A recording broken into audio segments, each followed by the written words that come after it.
gimana sih pandangan kakak tuh tentang harta menurut Islam? Kalau menurut aku sih harta itu milik Allah ya. Balik aja ke diri sendiri gitu. Jadi kita memanfaatkannya gimana. Terus abis itu bergunakan sebaik-baik gitu deh menurut aku sih. Jadi nanti ada timbal balik dari Allah ya buat Iya. kita. Kalau misalkan kita gunain hartanya dengan baik, terus nanti kita dapat benefit dari Allah baik juga. Iya. Jadi tergantung lagi. Tergantung ke diri pribadi kita masing-masing. Betul. Makasih ya kak Iya, buat waktunya. Bagaimana pandangan kakak tentang konsep harta dalam Islam? Menurut saya konsep harta itu dapat menyebabkan ujian hidup bagi manusia. Karena itu dapat menyebabkan godaan. Contohnya itu seperti jika ada tetangga yang mempunyai barang baru atau apa, nanti kita tuh kegoda akan membelinya. Terus kita bisa pamer ke orang-orang lainnya. Itu dapat menyebabkan sifat yang ria. Terus bisa jadi fitnah. Tiba-tiba kok kayak kita bisa beli barang ini, uang dari mana ya? Gitu diomongin sama tetangga-tetangga, kan menyebabkan gibah. Gitu sih kalau menurut saya. Makasih ya kak sebelumnya. Ya. Saya Pak, mengapa sih Islam mewajibkan umat Islam untuk berbagi melalui sedekah, zakat, sama infak? Apa ya, Islam mengajarkan kebersamaan. Maka itu ada orang kaya harus memberi yang miskin. Nah, itu tujuannya agar mereka juga mendapatkan sebagian dari harta orang yang kaya. Orang kaya jangan pelit. Sebagian dari harta mereka ada jatah untuk tetangga-tetangganya yang nggak mampu gitu. Berarti tujuannya untuk pemerataan ya Pak ya? Iya, Biar dan kebersamaan. Karena juga mereka juga membutuhkan juga harta dari saudara-saudara yang Lebih harta. mampu ya. Iya. Oke. Terima kasih Bapak. Sebelumnya saya izin tanya ya Ibu. Iya. Mengapa Islam mewajibkan umat untuk berbagi hartanya lewat sedekah, infak, dan zakat? Sebagai sumber pahala buat kita kan di akhirat nanti. Nah, jadi kita wajib untuk mensedekahkan sebagian harta kita, itu juga harta hak orang lain buat kita itu. Makasih Bu. Iya. Izin tanya ya Kak, Ya. apa hukum dalam Islam jika seseorang memperoleh harta melalui riba? Oh, itu haram sih.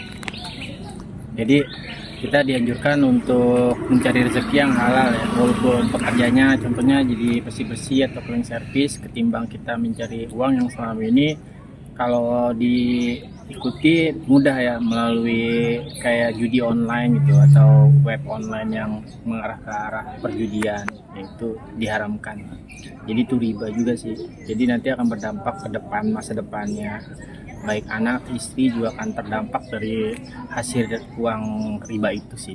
Itu sih pendapat saya, kasus-kasus yang selama ini saya lihat. Jadi yang penting berapapun nilainya, yang penting halal gitu ya Kak? Iya, satu hal, kalau kita bekerja di suatu perusahaan jangan lupa mengikuti UMP yang ada. Jadi nggak cuma hanya menerima uang halal tapi tidak sesuai hak. Jadi hak juga harus diimbangi juga sih. Itu sih pendapat saya. Terima kasih Kak. Yuk. Apa hukum dalam Islam jika seorang memperoleh harta melalui riba? Kan riba kan yang sesuatu yang tidak diperbolehkan oleh agama juga. Nah kalau misalkan harta riba nih, misalkan kita bawa nih buat ke keluarga gitu kan, buat ngasih makan keluarga, nah itu nanti jadinya gimana ya, jadinya kayak tau gak sih yang dosa-dosa yang apa sih yang bakal jariah ya, bakal jadi dosa jariah buat kita dan keluarga kita. Misalnya ya enak juga ya apa yang dimakan kita, apa yang dimakan keluarga kita nanti bakal jadi Sesuatu yang nggak halal untuk kedepannya. Jadinya kayak nggak gitu. berkah Jadi gitu ya, nggak Pak? berkah ya menurut gua. Atau buat riba tuh namanya kayak lebih baik dihindari ya daripada kita harus ngambil si ribanya itu gitu. Terima kasih Kak. Maaf ya Pak, izin nanya. Jadi tuh menurut Bapak zakat tuh berperan nggak sih untuk membersihkan harta menurut Islam? Iya, perlu sekali. Ya. Karena mungkin ada harta sebagian kita yang nggak pernah dikeluarkan gitu kan. Selama ini mungkin ada dosa-dosa yang mungkin bisa dihapus dengan apa tadi? Berzakat itu, gitu aja sih. Kasih banyak ya Pak. Oke, maaf ya Kak, izin mau nanya. Jadi menurut Kakak tuh zakat berperan nggak sih untuk membersihkan harta Kakak? Berperan sangat penting lah, dan harta itu kan sangat berperan bagi untuk manusia ya. Jadi menurut saya itu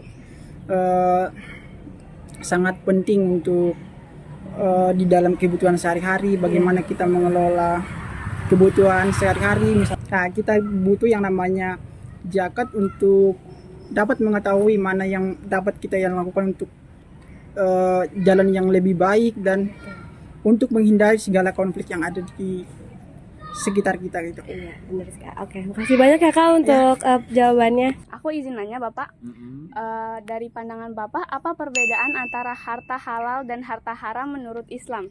Harta haram ya harta yang didapatkan dengan cara jalan yang nggak benar, umpama perjudian. Itu menurut aku halal haram kan. Ya, kalau namanya halal ya kita dapatkan dengan jalan yang benar, itu yang namanya halal mungkin kan. Ya meskipun itu sama-sama uang, sama-sama harta, tapi beda kan. Beda dari Ya, cara mendapatkannya. cara Iya. mendapatkannya. Tapi kalau kita dapetin dengan hasil kerja keras, berjualan ataupun itu halal kita nikmati, apalagi bersama keluarga-keluarga, anak, istri, kayak gitu kan. Apa perbedaan antara harta halal dan haram menurut Islam? Harta halal dan haram itu cuman dari sumbernya, pendapatannya. Kalau misalnya pendapatannya memang itu hasil kerja yang luar biasa, Keringat sendiri. terus tidak ada hubungannya dengan orang lain,